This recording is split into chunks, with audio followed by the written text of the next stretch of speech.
So 2 little pieces here. I'm going to make a little ball out of each one.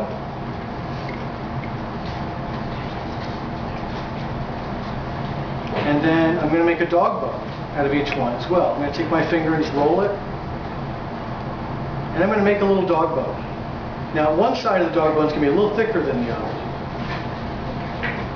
But the idea of the dog bone is that I'm going to take one side of it here and use my star tool to create my petal.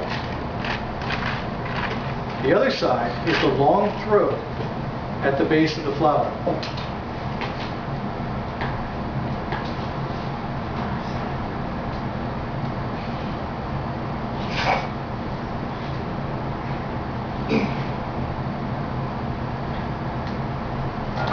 And then we put that whole throat right down there in the hole.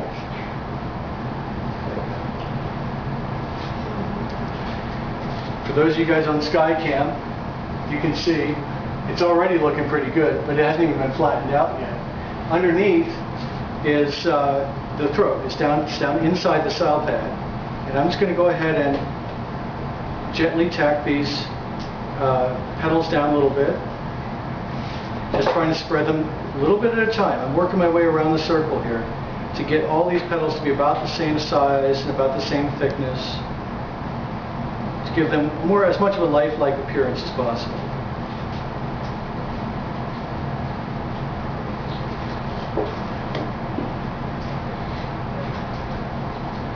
Alright, so another 22 gauge wire.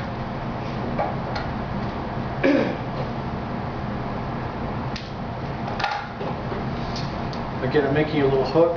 The hook is designed to hold, it's designed to grab on to that flower and not let it go. It's going to have the gum glue in there, but it's designed really to keep it from sliding through. If we just had a straight wire, it could very easily just slide right through the gum paste. Now, I'm going to wet this again with a little bit of gum glue. And now the tricky one. I'm going to try to drive this straight down through the throat.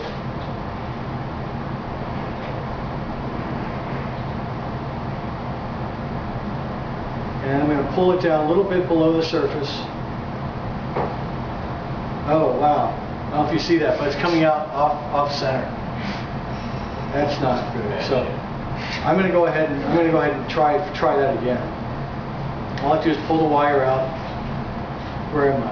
Okay, I just need to go up a little.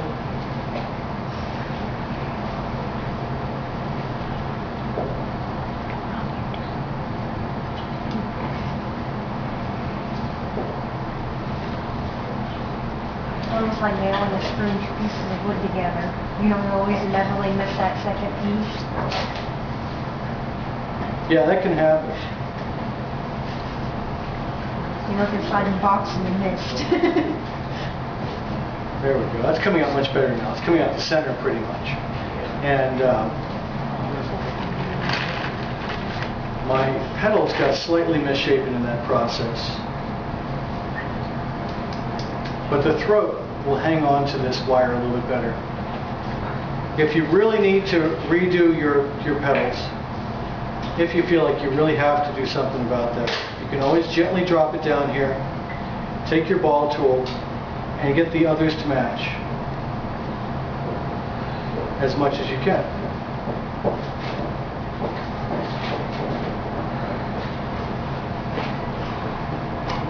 You just touch them up a little bit. Alright, so the idea there is that this one is going to be one little flower that's going to be on your spray.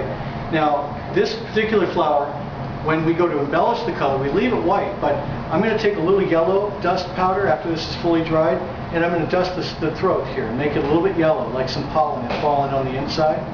And then the bottom here, the very base of this throat, is going to have a little bit of green. Just a little bit of green to match the stem. And what happens in this flower naturally in nature is that the green of the stem goes up about 1/4 of an inch into the throat, just as a very, very light green gradient.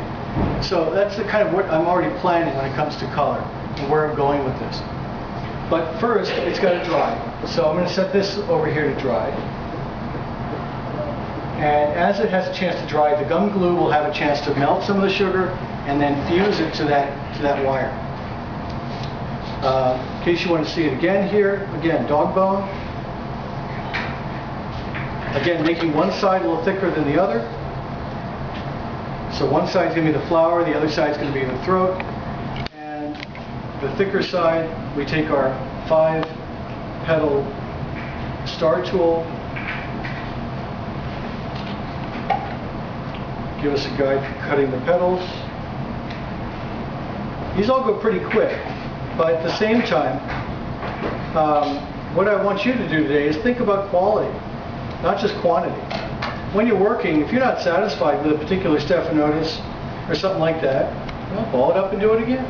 You know, there's no reason why you can't, get it exactly the way you want it to look.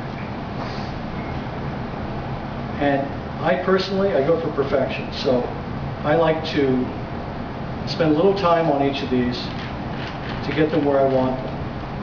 Now, of course, when I'm here doing it in front of 20 people, I'm working fairly quickly to, keep the length of this demo down to a reasonable level. But I would say that's a pretty decent little flower, and we'll go ahead and accept that one. And I'm going to go ahead and see if I can get this to go straight down again.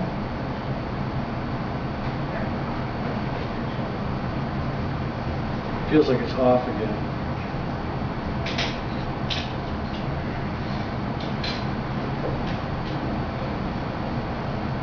There, that feels better.